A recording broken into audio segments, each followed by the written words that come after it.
नमस्कार। आकाशवाणी कटक आंचलिक संवाद पढ़ुछंती सरिता साहू।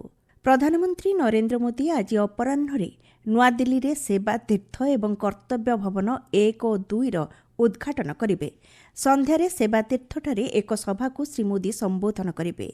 देशर प्रशासनिक ढांचारे गुरुत्वपूर्ण परिवर्तन आनिबा पई एही भवन एक आधुनिक दक्ष सुगम एवं नागरिक केन्द्रिक शासन व्यवस्था प्रतिष्ठा पई प्रधानमंत्री प्रतिबद्धता को प्रतिफलित करुछि बोली सरकारक तरफरु कहा जायछि।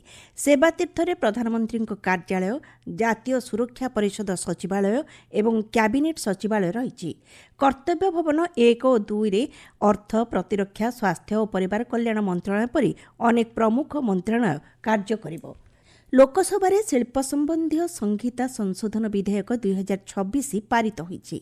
श्रमिक मानकु न्यूनतम मजूरी प्रदान करिबा एवं निर्धारित न्यूनतम मजूरी रे ह्रास करिबा लागि राज्यगुडी को अनुमति न देबा भली व्यवस्था ए संशोधन विधेयक रे रहिछि। शिल्प संबंध संहिता 2020 रे केतक संशोधन सहित एही विधेयक रे ट्रेड यूनियन आईन 1926, शिल्प नियुक्ति अधिनियम 1946 एवं शिल्प विवाद अधिनियम 1947 बदଳରେ नूतन संहिता 2020 प्रचलन करा जायछि। नुआ श्रम संहिता श्रमिकମାନଙ୍କୁ उपकार करिबो बोली मंत्री मनसुख मांडव्य कहिसंती। मुख्यमंत्री मोहन चरण माझी आज नवरंगपुर जिल्लारू श्री जगन्नाथ दर्शन योजनार शुभारंभ करिवे। योजनारे 60 रु 75 वर्ष वयस्क आर्थिक अनग्रसर नागरिकों पई निःशुल्क श्री जगन्नाथ दर्शनर सुविधा प्रदान व्यवस्था करा जायछि। नवरंगपुर जिल्लार 160 जन हिताधिकारी मानकु नै 4टी बस पुरी अभिमुखे बाहरिब। अन्य जिल्लारू मध्य हिताधिकारी ए योजनारे श्रीजीउଙ୍କ दर्शन पई पुरी अभिमुखे यात्रा करिवे। एही अवसରରେ मुख्यमंत्री जिल्लारे 446 कोटी 26 लक्ष टंका व्यୟରେ केतक प्रकल्पर उद्घाटन और शिलान्यास करिबार कार्यसूची रहिछि। पुरी श्रीमंदिर रत्नभंडार गणति मणति आसंता 3 मास मध्य शेष करने पर ओडिशा हाईकोर्ट राज्य सरकार को निर्देश देइछंती। 1978 मसीहार अलंकार जो तालिका रही वर्तमान अलंकार सह तालमेल करी गणति मणति शेष करने को अदालत निर्देश देइछंती। रत्नभंडार चाबी हजिबा घटनार तदंत पई गठित जस्टिस रघुवीर दास कमिशन रिपोर्ट को आसंता विधानसभा अधिवेशन में दाखल करने पर हाईकोर्ट सरकार को निर्देश देइछंती। पंकोत्थर एकादशी अवसर में आज पुरी श्री श्री लोकनाथ देवों प्रत्यक्ष शिवलिंग दर्शन अनुष्ठित होउछि।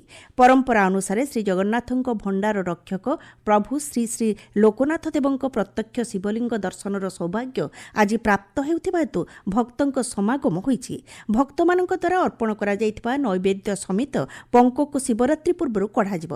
सूचना अनुसार सकाळ समय पंकोद्वार पर महास्नान करा जाई सर्वसाधारण शिवलिंग दर्शन अनुष्ठित हेबो। एहाको दृष्टि रखी स्वतंत्र बारिकेड निर्माण करा जायछि। समाजर विकास रे रेडियोर अतुलनीय भूमिका को स्मरण करने प्रतिवर्ष आज दिन को विश्व रेडियो दिवस भाव पालन करा जाउछि। पृथ्वीर सबुठारु बड़ गणमाध्यम हिसाब रे आज मध्य रेडियोर लोकप्रियता अतुट रही। प्रथम रेडियो प्रसारण 1895 मसीह गुगली एलो मार्कोनी द्वारा करा जायतिला। प्राय 3 दशंधि पर पृथ्वीर कोण अनुकोण रे रेडियो स्टेशन गुड़िकर सृष्टि है। 1950 दशक मध्य रेडियो और प्रसारण व्यवस्था एक साधारण व्यवस्था परिणत हो पारिथिला। 2011 मसीह यूनेस्कोर सदस्य राष्ट्र माने फेब्रुआरी 13 तारिख को विश्व रेडियो दिवस भाव में पालन करने को घोषणा करथिले। मिलित जातिसंघ साधारण सभा द्वारा 2013 रे एहाको एक अंतर्जातीय कार्यक्रम भाव में ग्रहण करा जायतिला। परिवर्तित परिवेश रेडियो संवाद एवं मनोरंजन धर्मी कार्यक्रम गुड़िक मुख्य माध्यम भाव में लोकप्रियता बजाय रखिछि।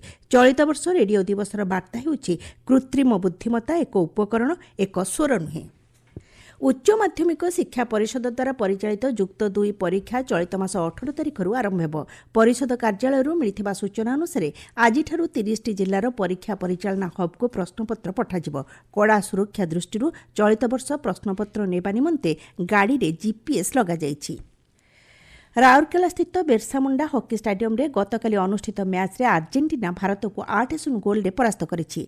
अर्जेंटीना प्रथमार्धरे 7टी और द्वितीयार्धरे गोटिए गोल देइथिला। आसंताकाली भारत बेल्जियम विपक्ष एवं 15 तारिख रे अर्जेंटीना विपक्ष मैच खेलिबो।